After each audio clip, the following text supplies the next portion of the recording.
Hi, my name is Jeremy Green, Director of Advanced Planning for CBS Brokerage. Today I'll be discussing the topic of Biden's proposed removal of the step-up in basis and the creation of a new capital gains tax at death in addition to the estate tax. I'll be taking that through the lens of what we know from the Obama template offered in 2016 as in terms of a loss of step-up in basis to fill in some of the blanks that we don't have from the Biden proposal. So I'll be combining the two essentially. First, I want to discuss the relationship between the estate tax and the step-up in basis. So the step-up in basis, for those people who would like to see a wealth tax at a greater rate than it is today, they call it oftentimes the loophole for the wealthy. People who dislike the estate tax often call it a death tax. In reality, both those are pejorative terms, and the estate tax and the step-up in basis are related in the sense that you get the step-up in basis when you file Form 706, which determines if you have a federally taxable estate, but the valuations used on that gives you the step-up in basis, meaning the fair market value you filed on the form is the basis it's stepped up to. And the estate tax essentially replaces the capital gains tax at death for people who have federally taxable estates. It's oftentimes seen as impractical to go find the cost basis of assets of a deceased person, especially if they didn't keep good records. And so the estate tax doesn't require a cost basis. It's a flat tax on the gross value. So what you're going to see in this presentation is that the loss of a step-up basis would treat capital gains assets much the way that tax-deferred assets are treated today, which means there's double tax. You get the income tax and the capital gains, and the estate tax, I should say, on tax-deferred accounts. Now you'll have capital gains treatment on capital gains assets plus the estate tax. If that were to happen, the combined rate would be around 66% versus 40 today for estate taxes. You would see that trust planning would be that much more valuable, because whenever we do trust planning today and get assets off balance sheet, you would see that you're giving up something, you're losing the step-up in basis.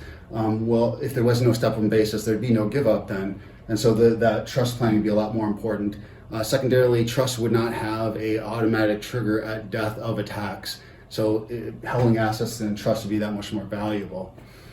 So first, let's talk about what the planned estate tax exemption changes are, and then we'll go into the new capital gains tax. So right now we have $11,580,000 lifetime exemption. It would go to $3.5 million under the proposals. We have a 40% tax rate. It would go to 45% under the Biden proposals. Biden's new capital gains taxes at death will be predicated on what the person's income was, not on their assets. So between $400,000 and $1 million, you would have the max capital gains rate plus the Obamacare surtax rate that we know of today, which would be a combined rate of 23.8. And if you made more than $1 million, you would now pay the highest marginal income tax rates plus the surtax, which would bring you to a 43.4% tax rate.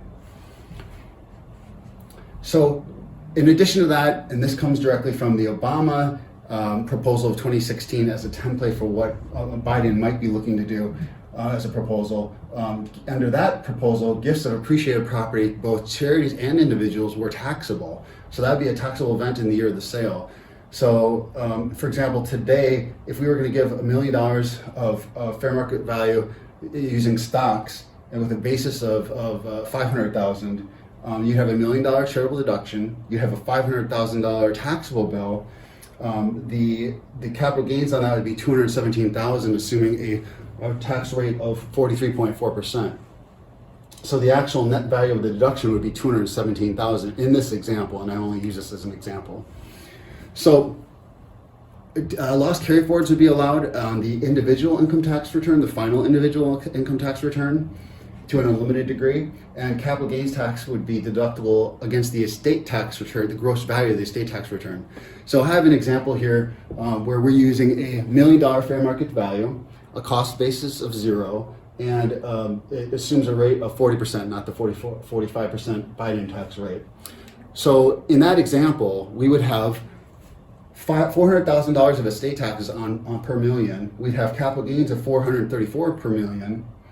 We get the deductible value of the capital gains against the estate tax return on the gross estate would be $173,600. So you have to subtract that from these two numbers, which will give you $660,000 in tax, or the 66% rate.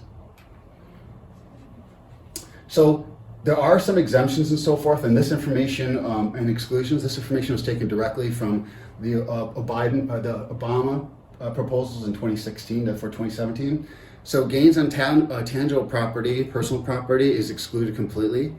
There'd be a $100,000 exclusion for any other type of asset per spouse, which is indexed for inflation.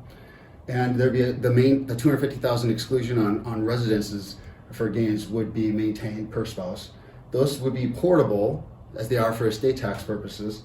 The existing small business exclusions on gains on small family-owned businesses and so forth would be maintained. Additionally, the tax on family-owned and operated businesses, this new capital gains tax, would not apply till the business was sold or ceased to be family operated.